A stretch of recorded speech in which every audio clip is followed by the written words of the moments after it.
Be so grateful that you have any opportunity. I'll tell you what, here's the secret of life. Okay. I figured it out. I love it. I'm ready. It comes in two parts. Most people are very good at the first part. The first part is seeing an opportunity. Hey, gosh, always seems like our league, our little league is short of officials. It's an opportunity. Hey, you know what? I'm young. I'm in shape. I'm athletic. I have the good look. I'm willing to put in the work. I could probably be a good sports official. That's the opportunity. The second part is, are you willing to do something about it? And that's where most people fall short. They're they're afraid to sign up for the officiating class. They're afraid, well, I'm that guy. Me and all my buddies, we make fun of the officials. I can't. What if they start making fun of me? I'm afraid to do it. We can recognize the opportunity. This goes back to that whole, courage thing I was talking about. Do you have the courage to do something with the opportunity that is presented to you? I do the same thing. I pretend it's Coach Saban. I just sit there and I let them get, and you know what? I don't say a word and they go, thanks for listening. And they turn around and walk out and go on about their day. I You're didn't say like, a I've word. said nothing.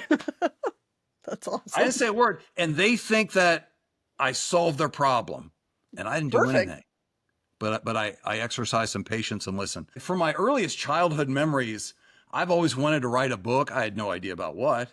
And I think a lot of people want to write a book. Imagine, you're sitting at your desk and all the crazy stuff that comes across it. And how often have all of us said, this is crazy. I should write a book. All the crazy things I Right. see and do, and all the stuff I got to deal with. Well, as I got into college football, like the stories started coming, the experiences started coming. And now, Season 2, Episode 8, Letter G, Gratitude. Join host Dana Pappas with special guest Chris Garner on the From A to Zebra podcast. Welcome back to the From A to Zebra podcast. I'm Dana Pappas. Nate Acosta cannot be with us on this episode as his real job needs him, so you all and our guests are stuck with me. Everybody that listens to our show has really heard us talk on most of our episodes about how thankful we are for officiating and what it's done for our lives. This episode will be another story of gratitude from a high-level official. On this episode, we are covering the letter G, and we're talking about gratitude. This is a subject near and dear to our hearts as we have shared stories about life-changing impacts of officiating on us, so it's great when we get to hear how the profession has impacted others. Our guest on this episode is Chris Garner. Chris is a multifaceted human being. He is a football official in the SEC, a leader of sales professionals, and most recently, a published author. Chris, welcome to the show, and thank you so much for joining us on the From A to Zebra podcast. Yeah, Dana, you got it. Thank you so much for having me. I'm super excited about this. We are too. Nate is sorry he couldn't be here. You and I had a telephone conversation a couple of weeks ago, and I was telling him about you and your energy and your passion for officiating. So he was super bummed that he can't be with us, but that just means he'll have to watch this after the fact. So it'll be okay. Or we'll just have to do another one with Nate. We'll pick another letter and we'll do it. Man, I love that. That's the spirit. I appreciate that, and we'll book you for another one. So we have no shame. So really, before we get into the topic of the episode of gratitude, can you tell us about your officiating career specifically? How and why did you get started? Where have you stopped along the way? And how long have you been working in the SEC? Oh my gosh. So we have about an hour. So that's a 4-hour story, if not longer. So bear with me while I take you through it, Dana. But, I think all of this is important for my officiating story of how I got here. I'm just going to be really honest with you and everybody who's listening. Growing up, I struggled with some things, and the way I describe it is my life's compass was broken. I didn't really know, as a teenager, turning into a young adult, college years, I didn't know what I was going to do, where I was going to do it at. I was really good at quitting a lot of things whenever I faced adversity and I just didn't feel like doing it. I'm just not going to do it. I'd quit jobs. I quit college multiple times, and I would just kind of roll on to the next thing. The shortest way I can tell this part of the story is, so I'm a kid from Columbus, Ohio, Ohio State football guy. It's the law when you're in Columbus. And in 1986, I believe it was, Ohio State played Alabama in one of those preseason kickoff classic games. And, back in the mid 80s, Ohio State and Alabama was about as big as it gets in football. And this was a huge game. This was back when you only got 3 channels on the TV. And we were lucky to be on one of them.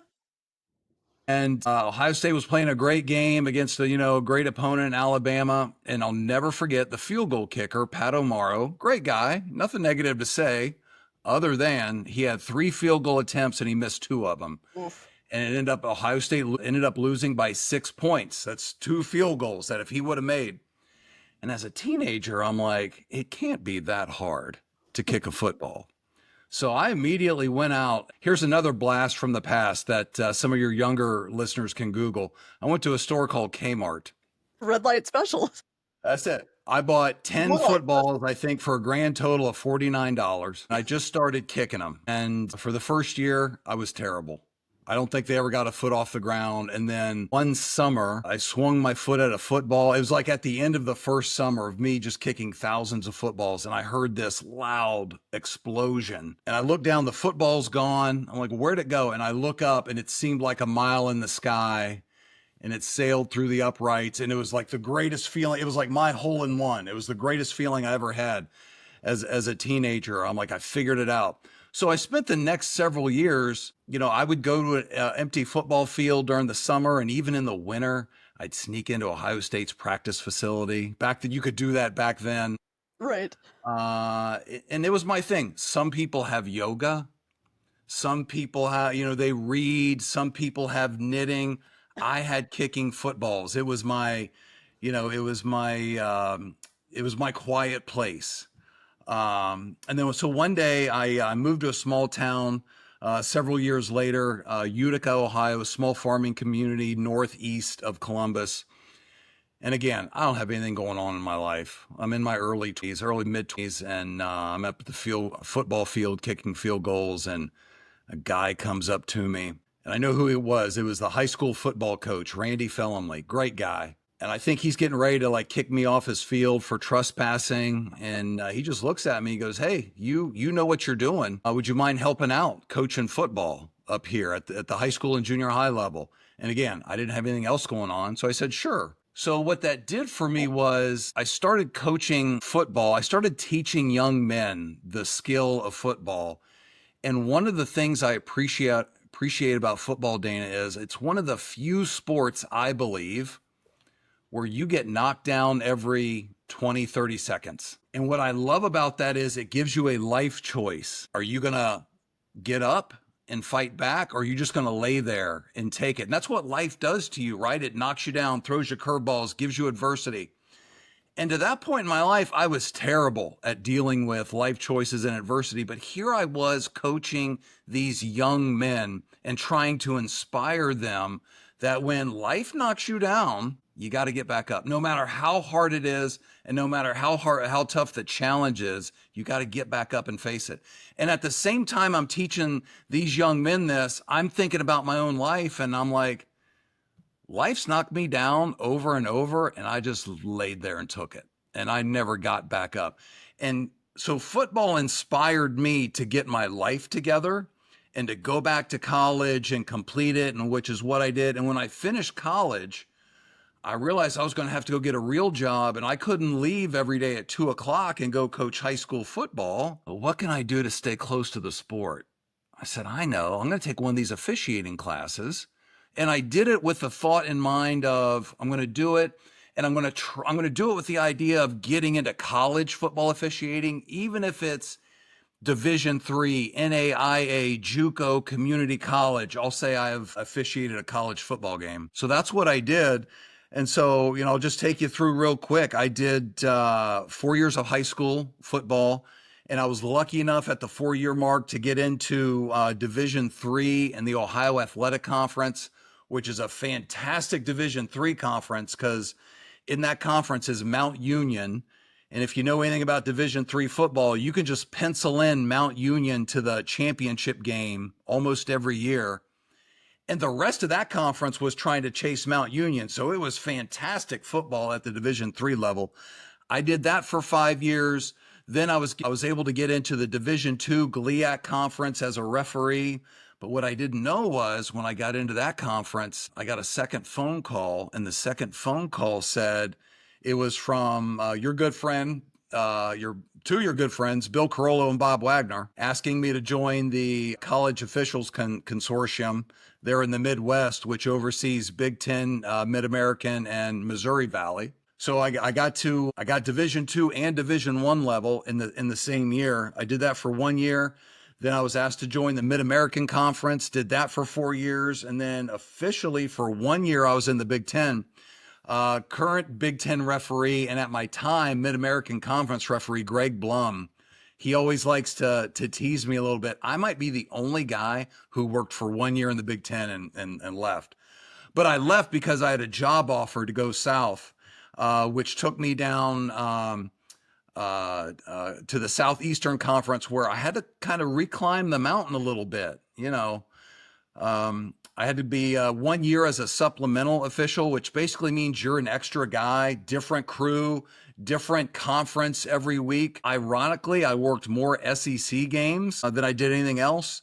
And then they put me into the Sun Belt for 1 year. And then finally in 2017, I was able to join the Southeastern Conference full-time as a center judge.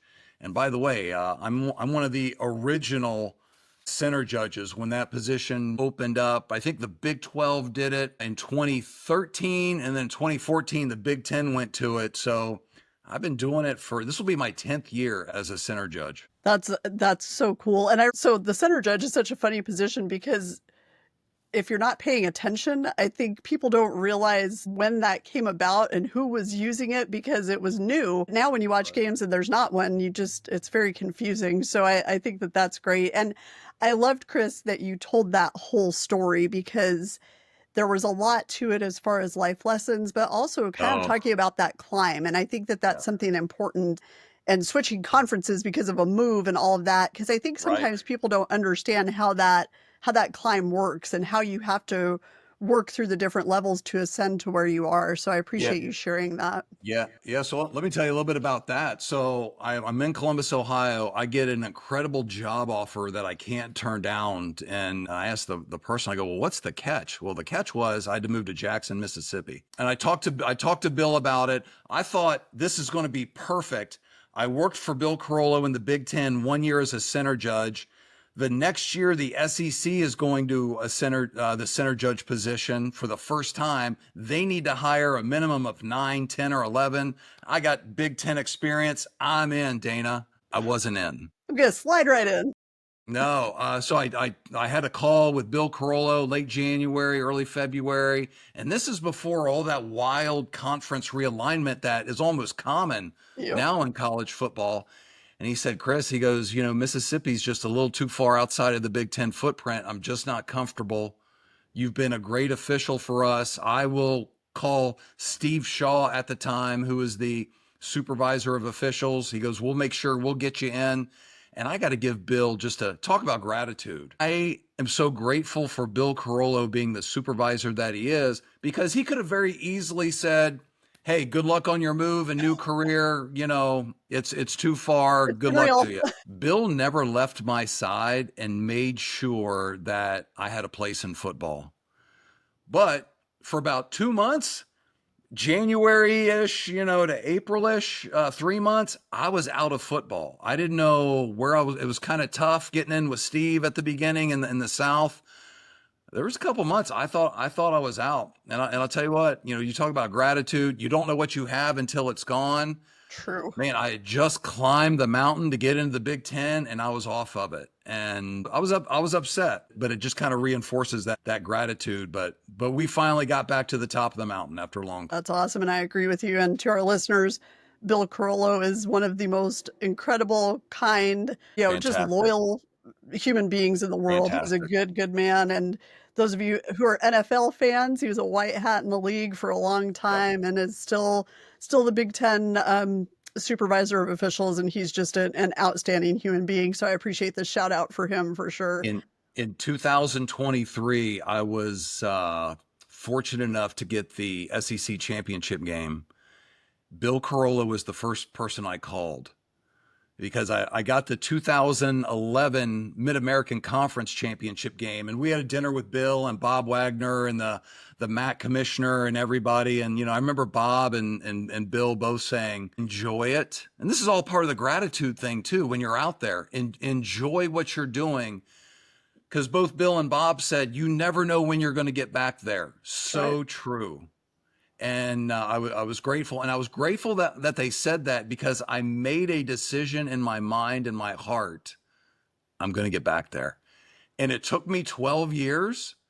But when I got to the SEC championship game in 2023, Bill Carolla was the first person I called. That is awesome. Just to thank him for telling me to be grateful for where you are, because you never know when you're going to get back. And I just wanted to share with him that I made it.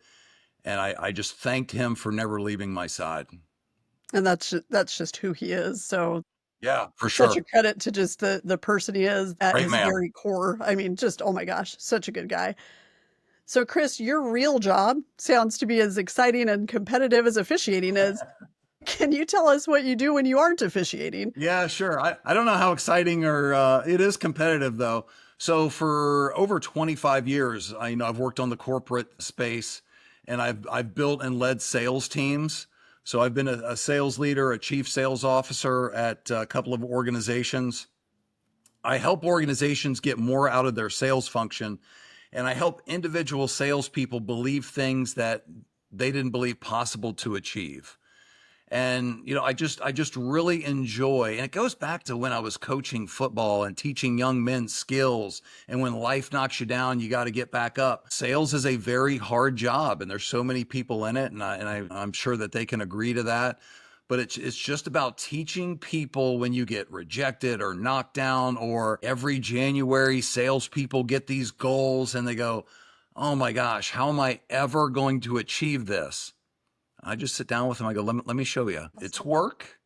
It'll be hard, but we can make it. It's very doable. So I really enjoy doing that. I'm so lucky that I have college football to use as a platform for leadership lessons. Salespeople think their job is hard. I'm like, well, have you ever stood in the bottom of a bowl and had 100,000 people boo you all at the same time?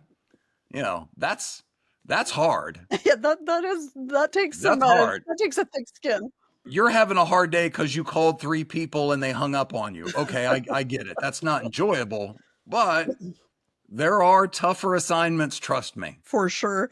And, the fact that you keep everything so interwoven and really have, and we'll get into this a little bit later in the episode, but the fact that you see how what you do in officiating really does spill over into every other aspect in your life, but that it all kind of goes back to when you were coaching college kids. So I love that all of that sticks with you. That's pretty special. It really does. And it's just another reason why I love officiating, and especially college football.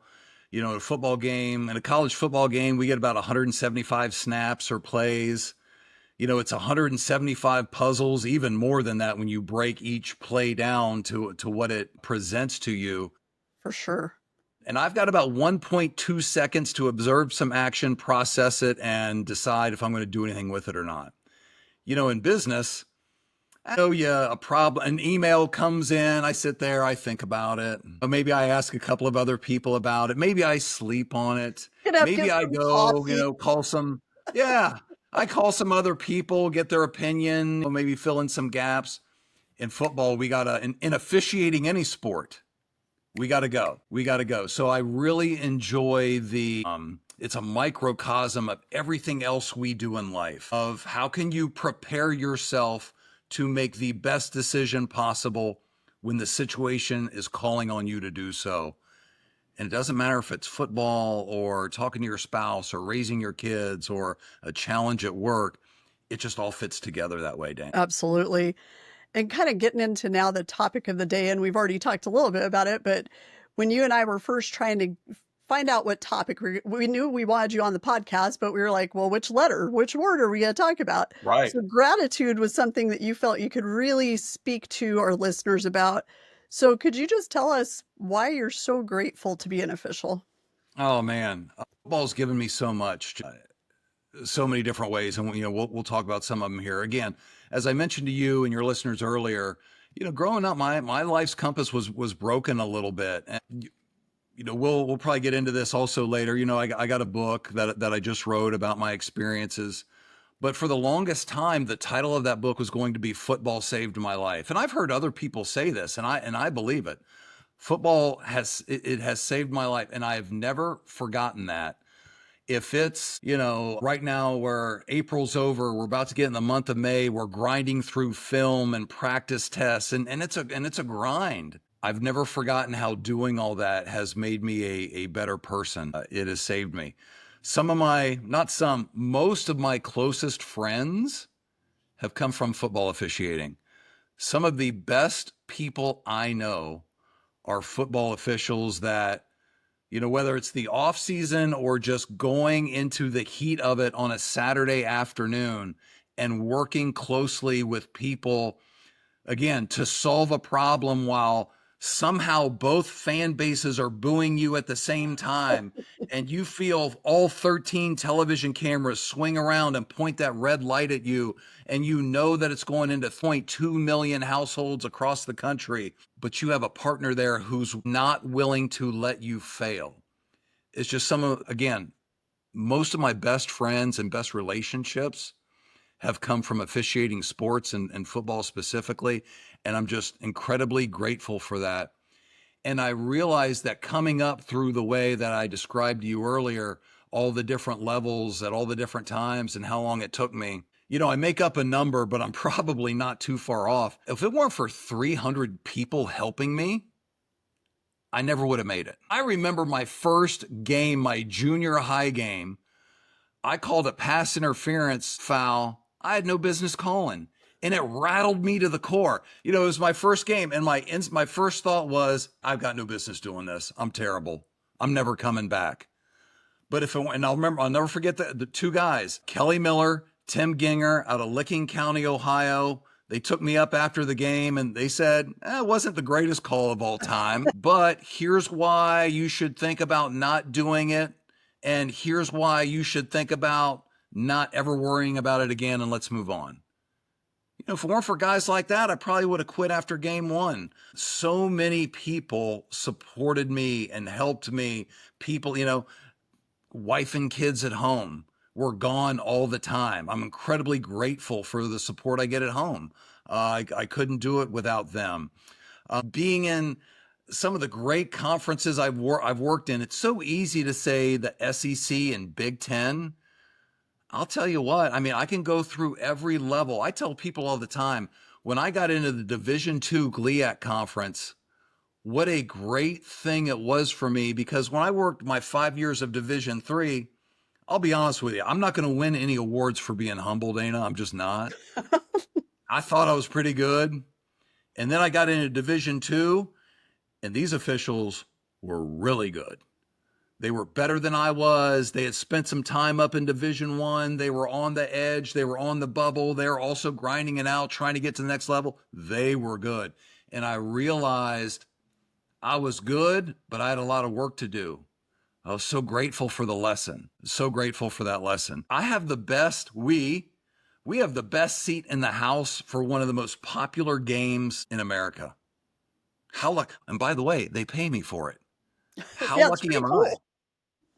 How lucky am I? I get to sit down there, I stand down there on the field and work with some of the largest athletes in the country who are big and fast and strong and compete at such an incredibly high level, and they pay me for it. I always joke with a lot of our other officials, in the SEC and other conferences. I'm like, I'd probably do it for free if it came to it. Now, let's just keep that between us. Exactly. Don't We let can this edit go that any further out. between us. But how lucky am I that we get to that? How lucky are we that we get to do that? I'll tell you. I'll share you one more thing with you. I mentor a lot of up and coming officials, and they're always wanting to know how to get to the next level. I was the same way. I get it. You get a little taste of it.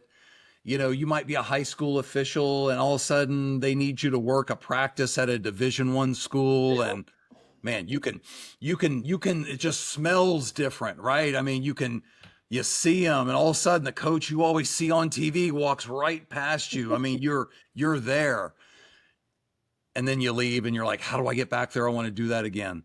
And I always tell younger up and coming officials, the best thing I ever did for myself was give myself 3 to 5 years to be grateful for where I was in the moment. Oh, I love Like that. I told you, I got into Division II and I realized I get into Division III. I'm in a Division III conference where there's Mount Union and all the other schools are trying to compete at their level and chase them. Wow, what a fantastic league I was in Division III. I get into Division II and it's even better. How lucky was I to be in this atmosphere where I'm just surrounded by tremendous college football? I tell everyone who's on their way up, be where your feet are. Be grateful for the opportunity that you've been given. And as all of us say in officiating who are at higher levels, if you're not grateful, there's 1,000 people who are waiting to take your spot, believe it or not. There sure are. So be grateful for it. The more you're grateful, you're able to master the speed and the skill. Be grateful and spend the time there. Give yourself a couple of years to become highly proficient at the rules and the different philosophies that each level of those conferences bring, because they're all different.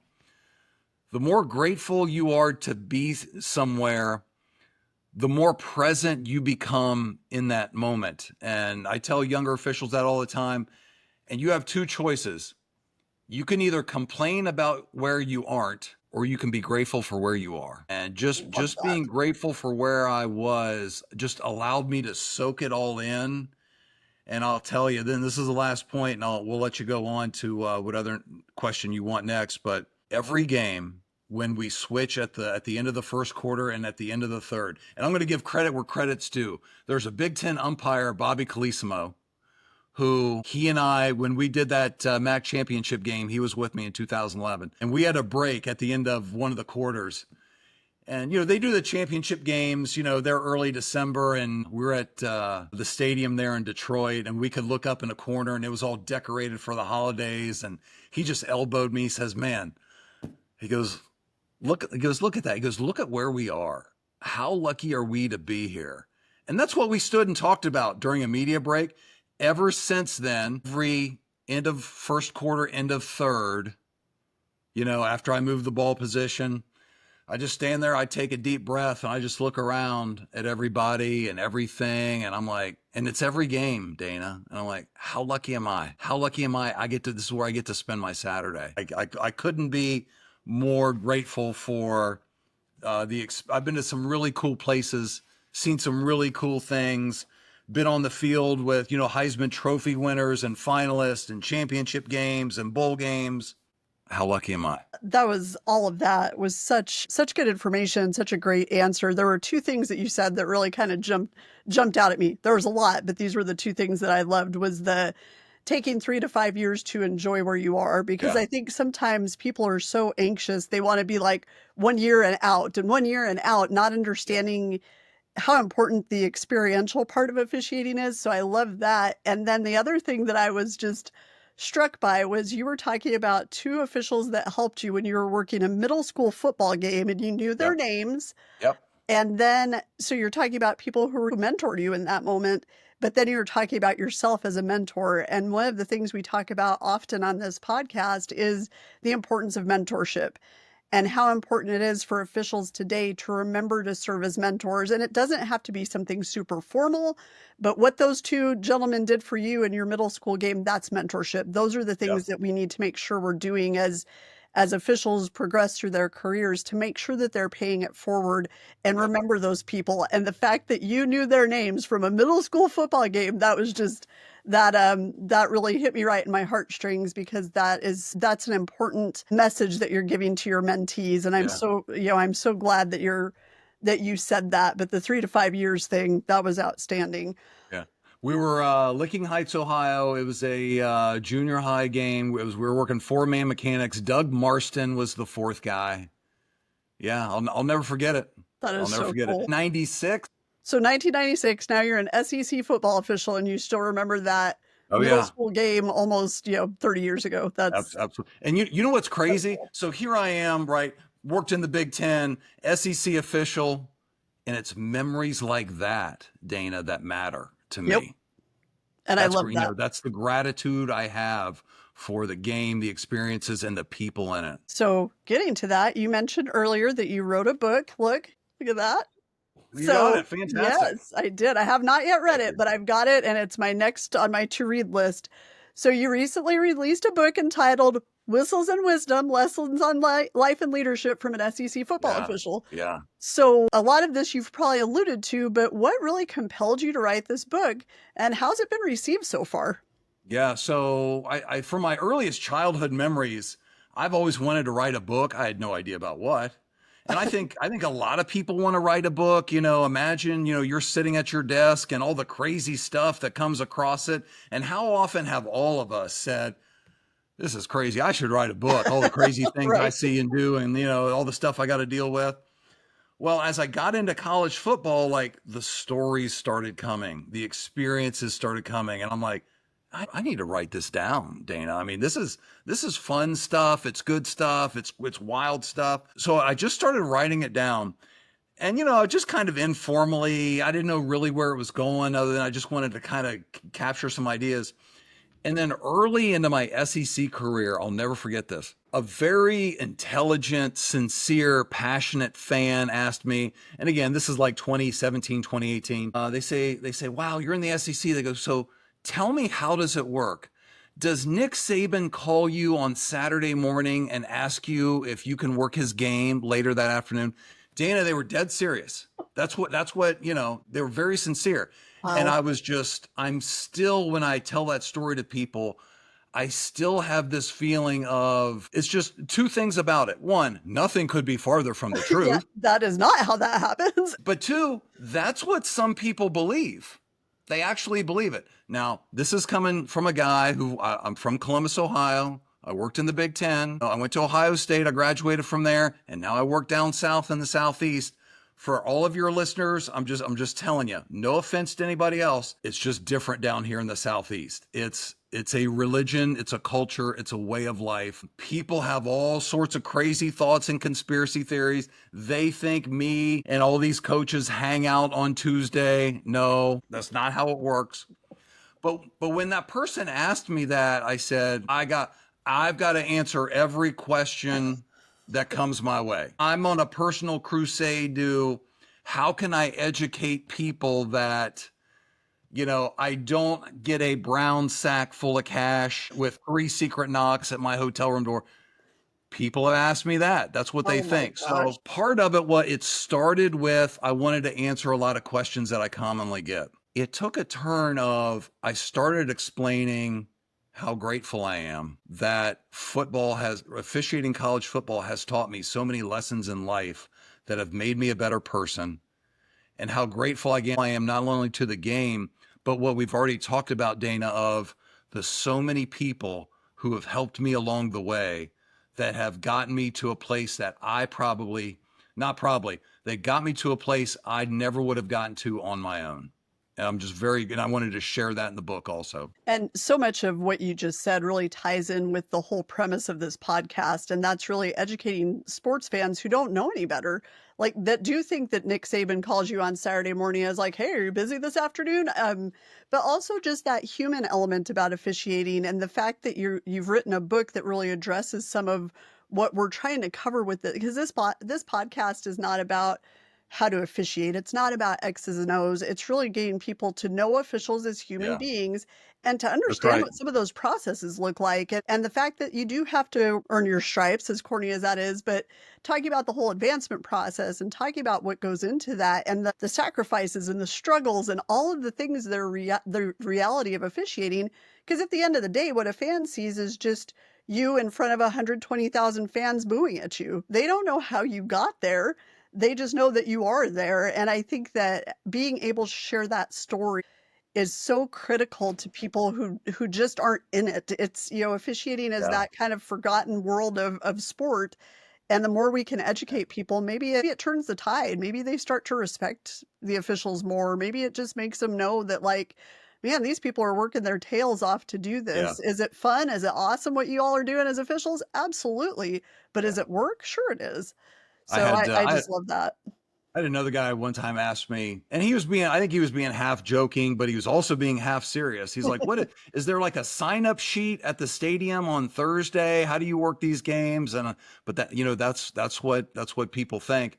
And whenever I go into length and detail about what we have to do throughout the year and greater detail during the week of game week, Gosh. the response is always the same. People always say, gosh, we didn't know that you guys worked that hard. And if I can just share a little bit of that with people when they ask, I'm happy to do it. Well, and then people don't understand that for the most part, officials have other jobs too. So, you're working as a collegiate football official, but people have lives Yeah. outside of officiating, and just like you were saying, the demand during the season with film study and getting together with your crew and really honing your skills. People just don't know that. And it's funny Right. because even in my area in high school, people don't understand that there's a registration process and you have to take a test and you have to go to Right. clinics and you have to go to Right. camps. There is a misconception that you show up at a game, somebody hands you a whistle and you go work. And Right. I think that's one of the things we're really trying to educate Joe Sports Fan about is there's a process. No matter what level you're at, there is something that allows you to be there and makes you eligible or qualified to work those games. I laugh when you're talking about college football in particular because it's a multi-billion-dollar industry. So I don't think the sign-up sheet on Thursday would be the way that they're going to hire their officials with that kind of investment at stake. So that's wild. Oh Yeah. goodness, you can help them one at a time, right? We're trying. I We're know, I trying. know. We're trying. So really following along with the book and kind of some of the items within your book, what are some of the lessons from the field that you've learned that have really helped you in your professional career? Yeah, so there's a couple of common themes that I spend some time on in the book. One of them is patience.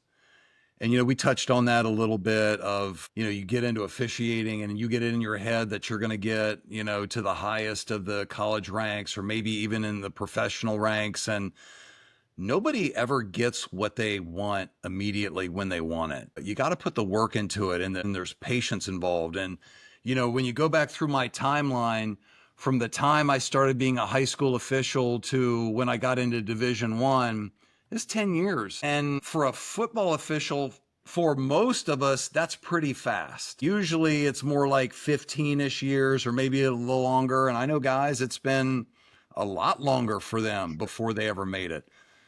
But, think about any major accomplishment in your life, retirement, paying off your house, raising children, whatever it is. It takes time, and excelling at sports officiating is a long-term, and dare I say lifetime commitment. So many great officials, you talk to them, they've been doing it 20, 30, 40, 50 years, some even more. So patience. And then kind of like the flip of that though is when we see a call on the field, the court, the soccer pitch, the baseball, softball diamond, whatever it is, again, you see this flash of action and you have to take a breath and you got to wait and you got to watch the action complete itself. And you got to see if that action has an effect on the next action before you make a determination of an outcome of what's going to happen. So you see something, you have a 1.2 second mental span in which you have to exercise patience. It's the craziest thing. It is. It's the craziest thing. And the last thing I'll put on patience is every now and then I understand that coaches, these are my words, my opinion. They deserve their time to vent. When an SEC football coach or, some I think we're down to power 4 coaches now, they're making between $5 and $10 million. And that $5 and $10 million contract depends on the performance of 105, 19, 20-year-old kids. I get that they're going to have some anxiety. I get that. And sometimes a call, as fantastically correct as it is, Dana, it doesn't go their way. And they want you to know about it. And so sometimes during a media timeout, you just got to go over it and you got to take it. But I take it knowing that they know I'm not going to change it. I know that they don't want me to argue or debate it with them. And they don't care. They don't care how well I know the rule book. They do not. They just want to vent. And so I got to exercise a little bit of patience, put my hands behind my back, and I look at them. I'll just not smiling like I'm laughing at them, but not scowling either, and just, shake my head. I hear you, coach. And if I can just give them 20 seconds of patience, it can solve a lot of problems. Sure can. And so I ask people who read the book, how do you carry that over in your personal and business life? Officiating college football has helped me so much as a sales leader, as people come into my office and they want to vent about, the company doesn't do this and they can't, their expense report and this, and I won't let them do this. I do the same thing. I pretend it's Coach Saban. I just sit there and I let them get, and you know what? I don't say a word and they go, thanks for listening. And they turn around and walk out and go on about their day. You're like, I've said nothing. That's awesome. I didn't say a word. And they think that I solved their problem and I didn't do anything. But I exercise some patience and listen. We talked about relationships a lot. I talk about that in the book, and I talk a lot more about some more people. Dana, no one is successful by themselves. And if it weren't for the relationships, I wouldn't be here. As I said before, I have so many people to thank. And there's all sorts of neuroscience and scientific studies that the quality of one's relationships dictate, the rest of the quality and longevity of your life. Relationships. Man, I got a list of people here in front of me. I already mentioned, Greg Blum, fantastic official, Jonathan Shelton, who was with me all the way through the lower levels and he's become a very good friend of mine. Jeff Cervinsky, a referee in the Big Ten. Bill LaMagna, you and I talked about this. We talked about Bill Carollo, my SEC supervisor, John McDade. I'm always surprised. He oversees, close to 200 people. I'm always surprised how much he knows about people at a personal level. That's important. I moved out to Arizona for a brief time while I was in the SEC. I moved back to the Southeast. Working SEC football from Phoenix is not an easy task. No. And a game came up where Mississippi State came out to Tucson and worked at Arizona. And the last thing usually any official wants is a call or text message from a supervisor before a game or during the season. And on Wednesday, I look down and I have a text from John McDade, SEC supervisor officials, and I'm like, oh no. And I'm out in Phoenix, but I had already gotten the game assignment. I had Mississippi State at Arizona. So it was an hour and a half drive for me to Tucson. And the text just said, don't ever think I don't think about you when I'm assigning these games. He saved me a 6-hour flight and $1,200 in airfare and all that travel and hardship on my body. It's just, he knows. That's good.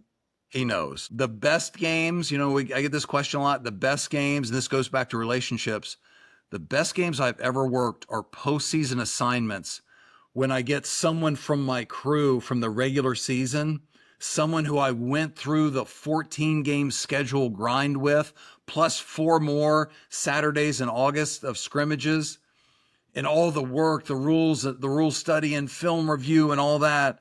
And you get to go to a nice postseason assignment, and it's someone who you stood next to for that 14, 16, 18-week grind, whatever you want to call it. You climb the mountain together, and it's fun to enjoy it with them. Communication is a big thing, and I break it down to 3 parts.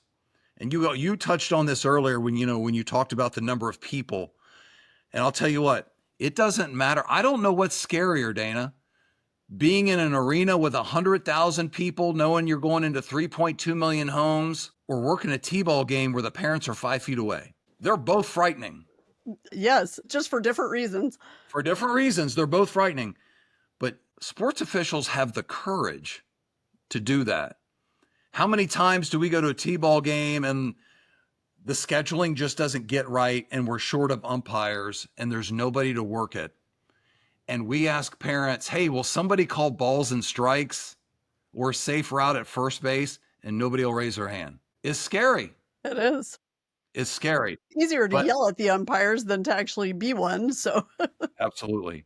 But when you're in that moment as a sports official, having the courage to call a foul, somebody safe, out, pass interference, tripping, stopping the game for a yellow or red card or whatever the case may be, calling a ball in or out, in tennis or volleyball, whatever it is, having the courage to stop the game and make that call, it can be a tough thing. It takes a special person to do that. I talk about communicating with clarity. In all that craziness, being able to communicate with another official about what we have and making sure we're communicating the right thing. I've been in situations where we were in a play and I didn't know quite what the result was. And so I just put the ball down where I thought. And then someone said, well, wait a minute, we have a foul. I'm like, okay, what is it? They go, holding. And I go, okay, holding against the offense. I go 10 yards. They go, no, holding against the defense. And I get a little snarly and I'm like, that would have been good to know the first time you told me. before I took the ball all the way over here. Now I got a different foul, different enforcements, different reference points, all that. And I'll tell you, I'm lucky enough to get my two brain cells to bump together every now and then. Once you leave it, sports officials know this. Once you leave one reference point to adjudicate something else, you've data dumped the other thing, and getting back there is pretty hard to do. So communicating with clarity. And the other side of that equation, Dana, is not just telling somebody the details, but the second half of that equation is the person receiving it. You can tell me something I may not understand. Or in business life, and this is my favorite, you may send me an email at 11 o'clock, but I may not have read it by 1:30 yet. Boy, You ever gotten that one? sounds like Hey, me Dana, every day. hey, Dana, what about that email I sent to you earlier today? And you're like, well, when did you send it? And they're like, 8 minutes ago. Well, I've been in 9 meetings since then. Like, Right.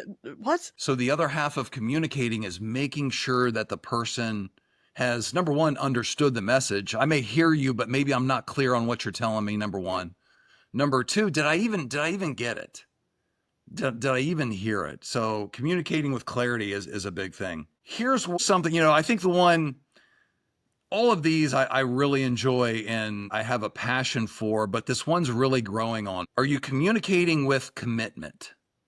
And what I mean by that is whether it's sports officiating, whether it's business, whether it's, communicating with your spouse at home. And I'm going to give my wife credit for this. Every now and then she'll turn off the TV and say, hey, we have to have real talk.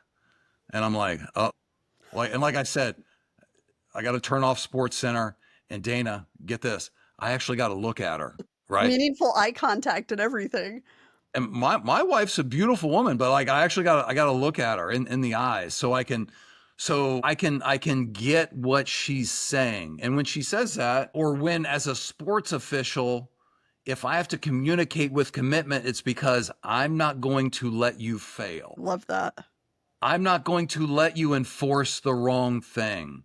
I'm going to make sure you have all the right information. My referee, Kyle Olson in the SEC, love this guy. I will give him a foul. Hey, Kyle, we have holding on the offense, number 65. It's going to be 10-yard penalty from the previous spot. We're going to replay third down. He goes, great. Holding offense, number 65. I go, yes. He turns around, flips on his microphone, and he comes back. He goes, what number was it? So now I know I stand there next to him because I'm not going to let him fail. I love that. Because I know he's going to ask me.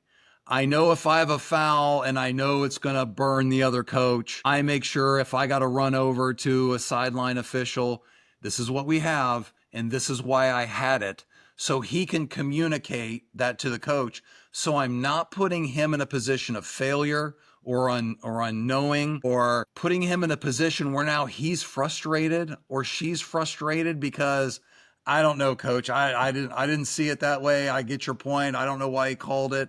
And now we're not focused on what we need to focus on. And I'm putting someone in a position of failure, communicating with commitment. So patience, relationships, a couple of different ways, communicating a couple of different ways. Those are some of the themes that I have in my book of just, how football, why I'm so grateful to it, because it's helped me in so many areas of my life.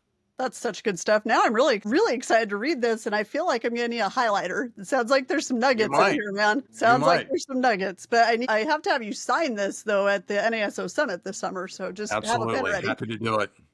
So, Chris, as an official, when you've been having like tough times in your career, because every officiating career is going to go through some ebbs and Yeah. flows, how has really leaning into your gratitude and remembering your why helped you to power through? Yeah, for sure. A couple of different ways. Like I said, when Bill and I had our talk, and he told me he was uncomfortable with me being in Mississippi, so far outside of the Big Ten footprint, which is funny now because now you have Rutgers and California. Right. The footprint's a little different now. I'll tell you a quick story. I never told Bill Carolla this, but I'm going to tell him one of these days. That same year, I was actually in kind of back and forth between Mississippi and Ohio, and we had a game at Penn State.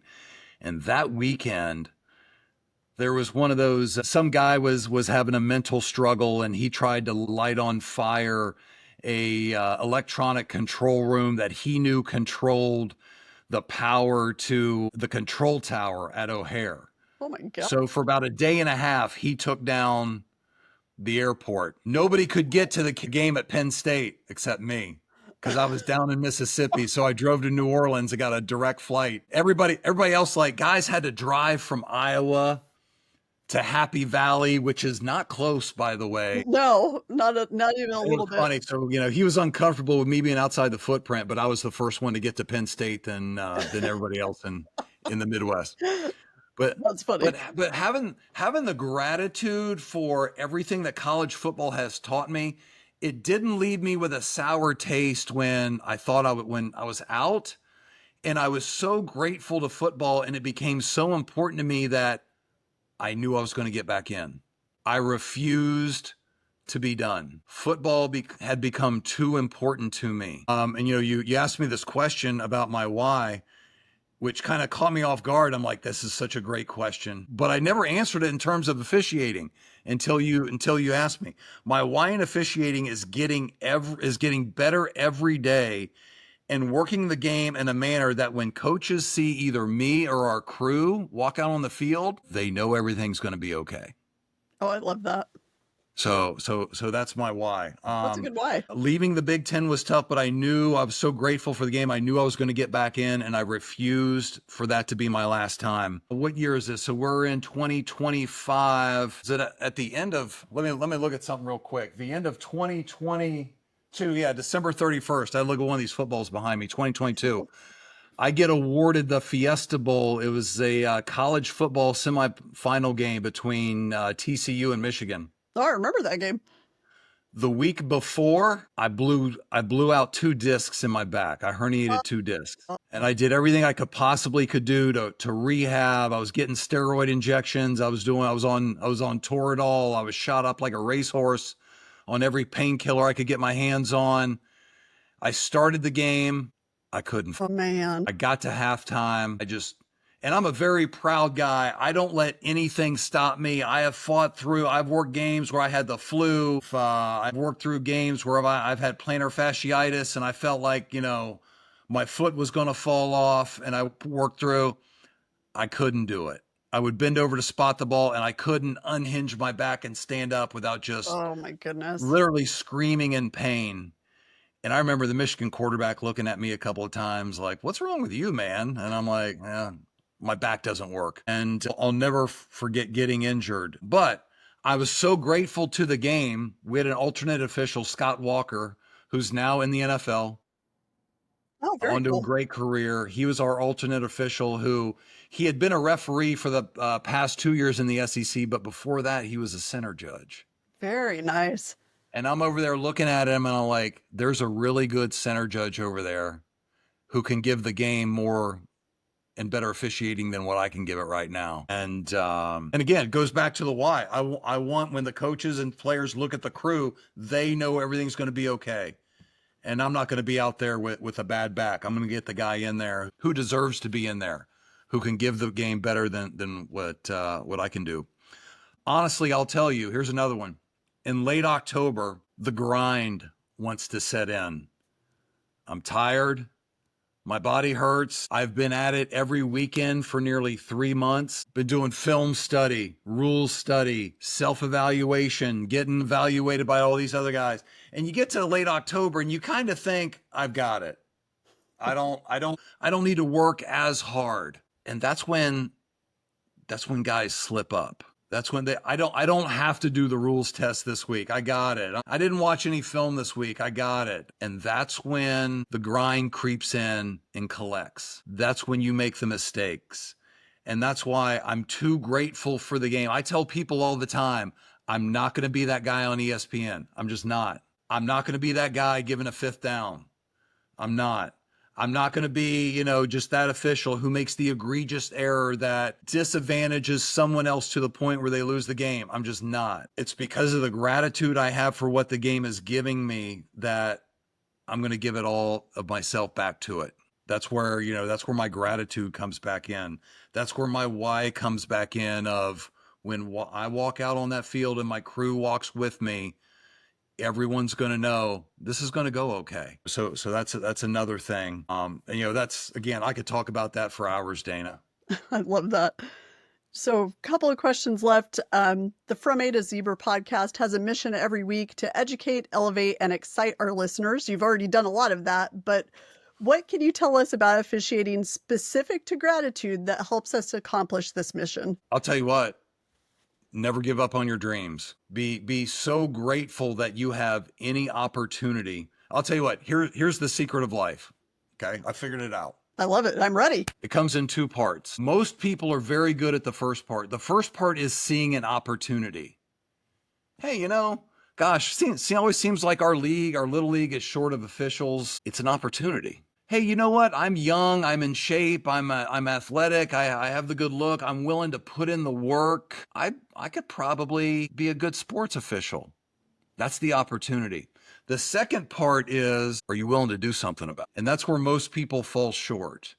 They're afraid to sign up for the officiating class. They're afraid, I'm that guy, me and all my buddies, we make fun of the officials. I can't. What if they start making fun of me? I'm afraid to do it. We can recognize the opportunity. This goes back to that whole, courage thing I was talking about. Do you have the courage to do something with the opportunity that is presented to you? And when you get that opportunity, are you willing to put in the work and the patience?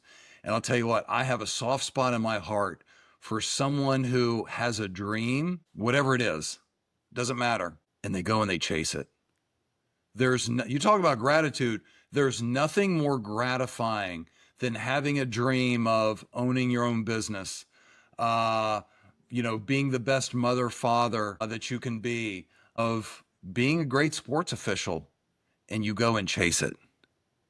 Don't ever, this is what I tell people all the time. I tell people in sales, I tell people in sports officiating, don't ever give up on your dream, ever. Love that. What a great answer to that. So one last question before we say goodbye. If somebody wants to buy this book, where do they go? How do they buy it? Yeah, sure. I try to make it easy on everybody. Go to Amazon, Google Whistles and Wisdom. It should be the first thing that pops right up. You'll see the cover of the book there. It's available in a couple of formats, paperback, hardback. I believe there's an ebook option, and I believe I've recorded the audio book last month. And so any week now, the audio book should become available. That is And then awesome. If you don't want to do that, you can always find out more about me and what I do. I do a little keynote speaking. I'm always happy to do that. I talk on, I got leadership stuff. I got business stuff.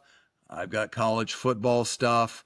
You can always go to my website, garnerleadership.com, and I will talk with anybody who's got a question, and I'll help as many people as I possibly can. And thank you. You actually answered the last question, which was what your website was, but you got that. So we got it. garnerleadership.com. Whistles and Wisdom, go buy it. I'm going to read it this weekend. I'm excited about it.